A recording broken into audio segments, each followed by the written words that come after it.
Hey everyone, welcome back to JP's Budget Collecting and our weekly look back at the hot comics from 6 months ago. Yes, I'm doing this live instead of how I normally do this pre-recorded. My week was extremely busy in a good way. My office is a little bit of a mess behind me. I did not get a chance to do this and record it the way I originally intended. I sat down tonight and was like, I'll just record it and put it out 24 hours late tomorrow, and decided, you know what, I'm just going to spend 30 minutes and do it. So I hope you don't mind that I'm doing this live this week. We'll be back to our normal format next week for this video. So I want to thank you guys for putting up with me. Life just sort of happened this week. So I'm not going to talk to the chat a lot. I'm going to try to keep this to the usual 20-ish minutes and run through these books. We got 17 books to talk about.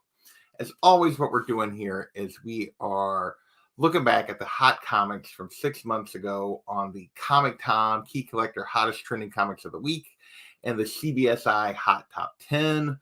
We do this to try to understand what made those books hot in the market 6 months ago, how the market has shifted since. So hopefully we can all make a little better decisions. So I apologize. There's no graphics this time. You'll have to kind of listen to me talk to get the values and that kind of stuff. But I want to appreciate you guys for say thank you for putting up with me. Yeah, it's kind of hidden. There's not going to be a lot of chat interaction because I'm going to try to crank through this. I got to get that stuff moved to a new spot, but that's where it's at the moment. I'll explain that tomorrow on my whatever report, why this is late and what's been going on. So let's get into this list and see what we can learn. So here we go. First up, we got Thundercats #1. This hit the list 6 months ago because a director was supposedly hired for a half CGI, half live action movie adaptation of Thundercats. That caused the book raw copies to jump to $160 to $200. 9.8s were going for $1,600 to $2,100 back then. Not sure I have a lot of faith that this was going to happen. And again, definitely a ways off. And the result is this is definitely turned into an I'll Be Back, which is kind of what I said it would be. More of a $50 to $180 book now for a raw copy. 9.8s are down to $1,200 to $1,500. So definitely this one turned into a I'll Be Back over the last 6 months. It's dropped back, still holding good value. A lot of nostalgia around this book, just not at those values when we kind of got that little bit of news. Next, we have Invincible, number 110. This is a little bit of a controversial issue. This was right around the time the show was coming out and everything Invincible was pretty hot. Unfortunately, because I did this list, I haven't got to this point in the series, but I know what happens in this book. So yeah, this is kind of the rape issue. Back then, raw copies of this book were going for $50 to $60. And this just keeps going up. It's up to $80 to $150 for a raw copy. 9.8. There's only been 2 sales, which is kind of interesting. There was a $380 sale a little while ago, and then a $165 auction recently, so it didn't jump up quite as high. So the 9.8s haven't really jumped, but there's not a lot 9.8s of this book. But I predicted this one for some reason, like sort of breaks my rules, but when I did Cash or Trash, I predicted this was straight cash, and it actually did turn out to be a straight cash book. So yeah, this one has continued to climb. I think just anything Invincible has just been super hot since the show came out. I know there's talks of a live action adaptation as well. Next, we have Bob's Burgers #1. I'm not sure what caused this to hit the list. I guess they were just a popular cartoon show. The comic was finally getting a little bit of love. This book came out way back in 2014. Not sure it's going to be like talking about kind of as a Rick and Morty type thing, that it was getting some more love on the market. So back then, raw copies had jumped up to $50 from about 20. 9.8s were going for $250. I thought this would be a bit of an I'll Be Back. It has been $20 to $40 now for a raw copy. 9.8, only one sale on 9.8 on this recently, went for $220. So this has definitely turned into another I'll be back situation. So yeah, another one that's kind of turned into an I'll be back. With that, our next book. So those are our three kind of option TV related stuff. Our next book is Shadecraft #1. This was kind of the hot indie of the week. It was a new horror indie that had a lot of buzz. There was buzz also had already been optioned before it even hit the shelves by Netflix. Raw copies at release were going for about $15 on the secondary market. Now they're a $5 to $15 book on the secondary market. 9.8s are running at 80 to 100. So it has sustained a little bit of interest, a little bit of value, but definitely has down, definitely turned into another I'll be back kind of situation. So which is kind of typical. Any kind of adaptation is going to be a ways off. Book hasn't really taken off. It hasn't done the kind of, something is killing the children kind of thing. I think there's some interest in this. I think one of the people here in our chat, Andy, is maybe a decent fan of this. I can't remember. I could be getting confused. So this book has definitely turned into another kind of I'll be back. It was kind of hot indie of the moment, but it is down. For those of you popping into the chat, just a reminder, not going to say a lot to you guys until maybe the end, just because I want to keep this to kind of the typical timeline, even though I'm doing it live this week because of necessity. Next up, we have our cover of the week. This is one of our 3 covers of the week. This is Power Rangers Unlimited, Heir to Darkness #1, the Jenny Frison 1 in 50. So this raw copies of this were going for $200 right after release. So yeah, kind of Frison, Power Rangers. I thought this one probably had a chance to be kind of straight cash. Don't know really what to say about it. There's not many of there's only 4 of them listed. It appears to be a pretty rare book. The only recent sale, there's only been one recent sale, a raw copy did go for $200. Like I said, there's only 4 listed. So I kind of just put this as steady and worth it. Just not a lot of these out there and not a lot of sales going on. But it's Frison, so I love it, even if it's Power Rangers, which I could care less about. So there you go. Next, we got a little Adam Hughes in the cover category. This is Black Cat #4, the Adam Hughes 1 in 25. Back then at release, it was going for about double ratio at $50 to $60. Typically, double ratio at release means it's going to fall back between ratio and double ratio, so it falls into that kind of 1 in 25 kind of range, or into an I'll be back kind of range. This is another one that's kind of held. It's going 50 to 70 right now. 9.8 so it could cost you 160 to 200. So this Adam Hughes is kind of just held steady at that rate. Gorgeous cover if you like Adam Hughes. So this one has been kind of steady, kind of worth it. So yeah, our last cover that we're going to talk about is TMNT, The Last Ronin #2. This is the Kevin Eastman WonderCon at home variant. So a black and white Kevin Eastman variant to Last Ronin #2. Raw copies back then were going for $40 kind of as they were coming out and getting onto the secondary market. Now raw copy only run you 20 to 30, so half to a little more than half what it was going before. This is correct. You are right that it took it a while to pick up steam. So this one was basically, I figured this would be worth it, would kind of stay around the same price, maybe a little higher. It's actually been a bit of an I'll be back also. So definitely down a little bit from what it was. With that, we're going to move into our kind of one comic buzz of the week that wasn't necessarily indie. That is Nightwing #78. Hard to believe it's already been this long since this book came out. This was the start of a new run that Tom Taylor was doing on Nightwing that had a ton of buzz. This book also includes 2 first appearances. First appearance of Haley the dog, also called Bitewing is their kind of code name, and also Melinda Zuko. This has been a fabulous run. It was up to $25 a couple weeks after it came out. I believe this was not immediately. I think this was about 2 weeks after it came out originally. Raw copies now cost you $10 to $20. 9.8, only 2 recent sales there. One for 150, one for 300. So I say the 300 probably overpaid quite a bit for this. Seems like for a $10 to $20 book, 300 seems pretty steep. Gorgeous book and a really cool story. I'm glad to see Nightwing getting some love. It's one of my favorite characters, so you guys know I love this book. So next we got we're moving into kind of what I defined as, apparently back when I was doing the Cash or Trash, and I thought it was interesting, just the Marvel spike. We all know what comics were doing back in the spring, particularly a lot of Marvel keys that had gotten no particular love early on. They got a lot of books, got a huge spike, especially a lot of X-Men stuff. This is X-Men 282, the first appearance of Bishop, which had long been kind of an undervalued key. It got a spike back in the spring for no particular reason other than it was just, it was an X-Men key, and every X-Men key was jumping back in the spring. Raw copies back then were going for $15, but 9.8 jumped all the way up to $475.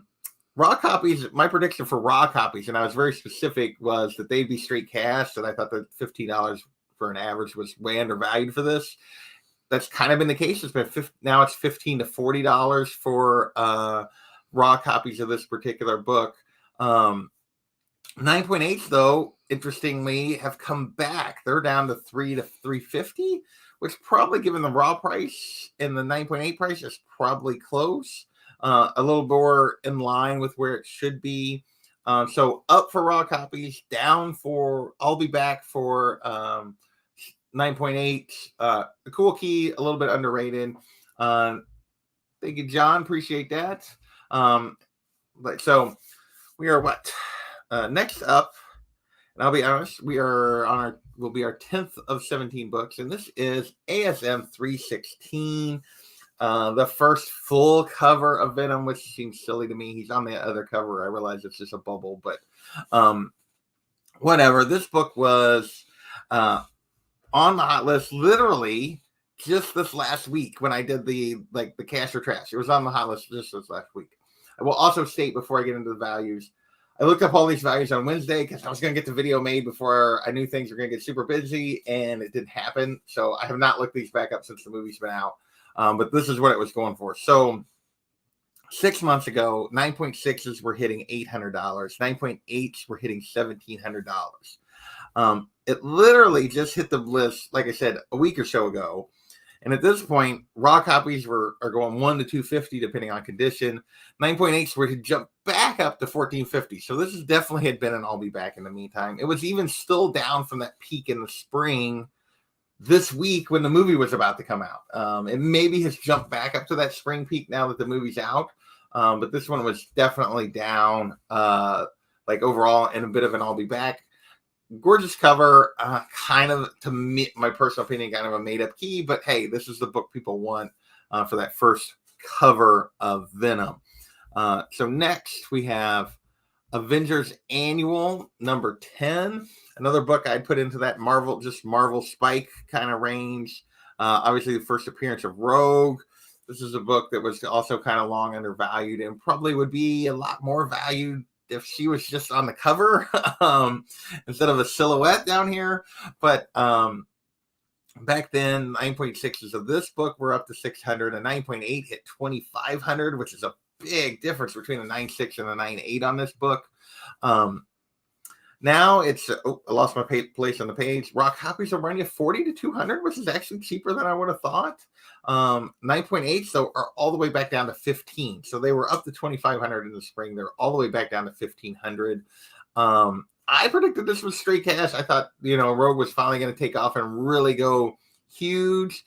And no, it's kind of settled back down. I think there was a lot of over spiking going on in the spring when everybody was chasing stuff. The market seems to be settling. So this has definitely turned into an I'll be back, at least over the 6 months. Obviously, long-term, first appearance of Rogue is straight cash, but over this period, it has been an I'll be back for sure. Next, we're going to move into some DC movie stuff. I'm not used to doing this live. We got it. Superboy number 9, first appearance of King Shark. This hit the list because they dropped the trailer for Suicide Squad. And obviously he played a role in the trailer. The movie has since come and gone. He was really great in the movie. Back then, the book was hitting $50 for a raw copy. 9.8s were going for $450, $500. The book went higher than this when the movie came out. But now it is all the way back. Raw copies are still $40 to $50, but 9.8s are all the way back down to $175, $250, which is a little closer for a $40, $50 book than that $400, $500 range. But I predict this would be an I'll be back. I thought it would come back down after the movie came back. But yeah, this turned into a trap. This was not even an I'll be back. This was definitely a trap over the 6 month period. And obviously it was even a bigger trap right around the time the movie came out. Has not sustained. Obviously it's going for more than where it was at trailer drop. It's still going for more than where it was at pre-trailer drop. But if you waited till the trailer drop to try to get this, you were definitely still in the hole on this particular book. Next, we have Flash number 92, first appearance of Impulse. This hit the list because Impulse was finally going to be added to the Flash television show that, I'll be honest, I'd kind of forgotten was still going on. They were still making. I thought that one had come to the end also, but apparently it's still going.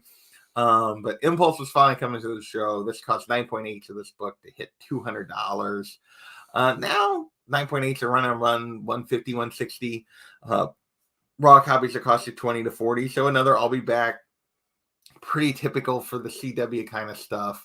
The stuff kind of spikes and then drops back. There's not a lot of sustaining value with those CW shows.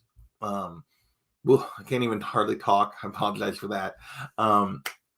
So yeah, this one is just definitely turned into an I'll be back over the last 6 months. With that, we're going to move into a little Marvel spec. And sorry, I'm getting my thing. We got like 4 books left. A little Marvel spec, and then everything else is Falcon and the Winter Soldier. First up, we have Strange Tales number 179, first appearance of Pip the Troll. This book hit the list because there are rumors that Pip is going to be used in the Eternals movie. So that was what caused this to hit the list. Back then, raw copies were going for 10 to 15, 9.6, jumped all the way up to 275. So yeah. So I predicted completely that this was I predicted this was an I'll be back. It wasn't going for that big a value, but it was Pip the Troll. Who really had ever cared about Pip the Troll? Well, apparently a lot of people now care about Pip the Troll. This book is straight cash. I kid you not, over the last 6 months, it has jumped a ton. Currently, it's going, raw copies are 20 to 150 depending on conditions. So high grade copies are running 150 of this book. 9.6, which was, as I said, jumped up to 275 6 months ago. A 9.6 are now running about 580 for the most recent 9.6 sales. So yeah, this book has jumped in value and has continued to climb. I'll be back. Just kidding. To think about that, because so yeah, Pip the Troll apparently is very popular. I don't know if there's something else going on with this book, but that's the thing I know about it. And yeah, it has continued to climb. Next, we have Black Panther number 4. This hit the list because this is the first appearance of White Wolf. And they, of course, refer to Bucky as White Wolf in Infinity War and Endgame, and also he was being called that during by the Wakandans during Falcon and the Winter Soldier. Interestingly enough, though, so this book jumped. Raw copies were going for 20, and 9.8 was going for 130. But the White Wolf in this book is not Bucky. It's a completely different character. It's just the same name. To me, I thought that was for sure a trap as you got away from the show. Why would anybody care about this? But it's actually, despite being a completely different character, that character, since they've already used the name for Bucky, that's probably never going to show up. It's been steady. It's been kind of worth it over the last 6 months. Raw copies now are still $10 to $30 in that same range. 9.8. The only recent sale is $190, which is actually up from that $130 sale back then. So apparently people are after the White Wolf, even though it's not Bucky. I don't know. With that, we got 2 books left. Next up, we have Captain America 323, first appearance of John Walker. At this point, he was referred to as Super Patriot. Back then, with him appearing in Falcon and the Winter Soldier, raw copies were $130 on average. 9.8 hit $900. I said this was an I'll be back as he moved away from the show, even if they kept the character. It's turned into a trap for sure. Another trap here right toward the end. This John Walker book is now a $30 to $60 book for a raw copy, down from that $130 average. 9.8s are now $300 to $530. So that's the range on 9.8s. So it's $300 to $530 over the last few months. Well down, more than 50% decline from the $900 9.8s that were selling back then during the show. So just always that whole patience when these shows are coming out. Get to wait. Never buy the book when the character is at its hottest point. So that held true for sure with this John Walker book. And then also holds true with this Truth, Red, White, and Black that's on the list for the second week in a row. Versus Isaiah Bradley, the Black Captain America. So last week when we talked about it, he hadn't appeared in the show yet, but everybody thought he was going to. By this point, he had appeared in the show. Back then, raw copies had jumped up to $85. 9.8, which a week ago was $250 before he appeared in the show, were up to $500 after he had appeared in the show. Now raw copies will cost you $20 to $50. 9.8 will cost you $150 to $200. So yeah, I kind of thought this might actually be street cash, that people might find this book and jump on it. Nope, it definitely turned into another trap. So that is all the books, all 17 books that were on the list this week. I want to thank you guys for watching. This is not the new way we're going to do this live. I'm going to go back to doing the pre-recorded. But this week, just for timing and everything else, it makes sense to do it live. I want to real quick shout out this chat because I kind of ignored you for the most part during this. Jeff H., what is going on? Planet Arizona, thanks for stopping by. Kachung and Delphia have been here since the beginning. Comic Book Human, thank you, sir. Comic Man Andy has hopped in here. Mojo Quid, thank you guys. I think that John I shouted out during the show. So I want to thank you guys all for hanging out with me during this odd edition of the Look Back. Just the way my schedule worked this week, it was easier just to do this live. So still going to give you guys the no, I had to we had to punt this week. So thanks for stopping in. Still going to give you guys the little stats card here at the end, and I'm going to get out of here. So thank you guys for watching.